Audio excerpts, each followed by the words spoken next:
Here is a truth they don't tell you about success. Sometimes the door to your future is held open by a ghost from your past. My name is Alex Chen. And 3 months ago, after 87 rejected applications, I finally received the offer letter from Aurora Technologies, the most prestigious tech conglomerate in Shanghai. The salary was astronomical. The title? Impressive. But the contract failed to mention one critical detail. My new CEO, the legendary, ruthless Elena Zhou, was my ex-girlfriend. The woman I left behind 7 years ago to chase a dream that led me right back to her doorstep. The first meeting was a silent execution. Her office was a glass palace hovering over the Huangpu River. And there she was. The girl I remembered was gone, replaced by a vision of chilling elegance. "Alex," she said, her voice as smooth and cold as the marble between us. "Your first report on my desk in 2 hours. Consider it a reintroduction. No hello. No welcome.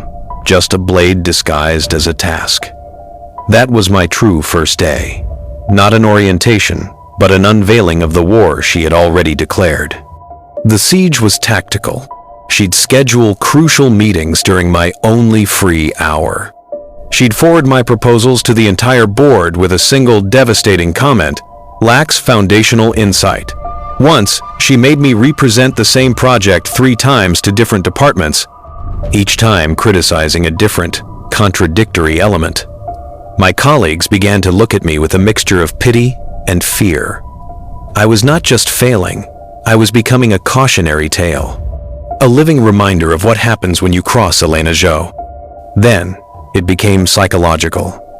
She'd reference inside jokes we used to share in the middle of investor briefings, her eyes daring me to react.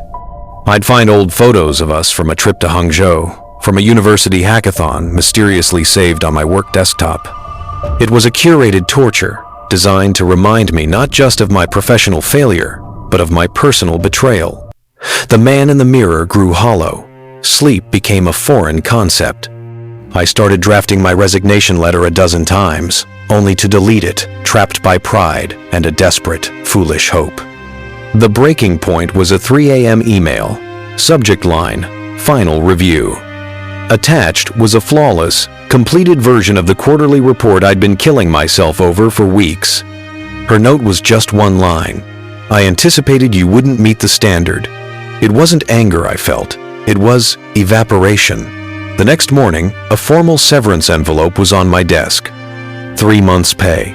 A clean, silent exit. She had won.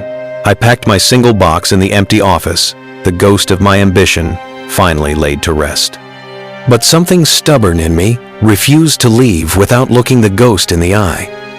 I rode the elevator to her penthouse office, one last time, well past midnight. The floor was dark, save for the electric pulse of the city below and a single pool of light from her desk. She was there, waiting. Not as the CEO, but as a woman, silhouetted against the infinite skyline. "I knew you'd come," she said. And for the first time, her voice held no ice, only a profound, weary tension. She didn't speak. She turned her laptop. On the screen wasn't a corporate strategy, but a digital blueprint titled The Bridge Project. It was an elaborate platform connecting rural Chinese artisans with global markets. My breath caught. It was our idea, the naive, beautiful dream we'd sketched on a cafe napkin in our final year at Fudan University. "You thought this was about revenge," she whispered, her gaze locked on the screen. For 7 years, I thought so too.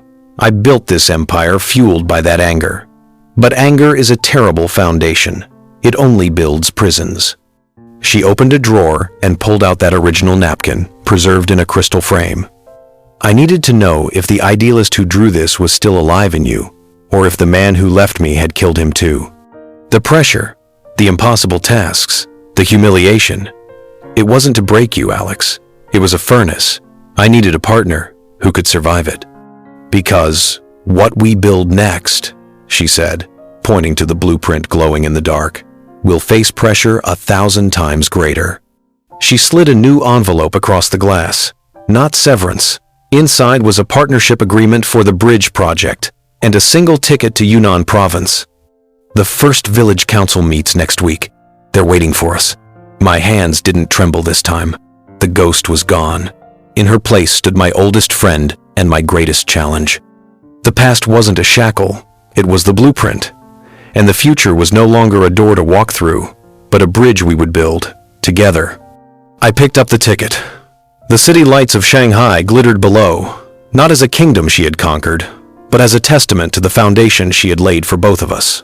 Sometimes, the person you're running from is the only one who remembers the dream you abandoned. And sometimes, the most ruthless CEO in Shanghai isn't your judge, but your architect.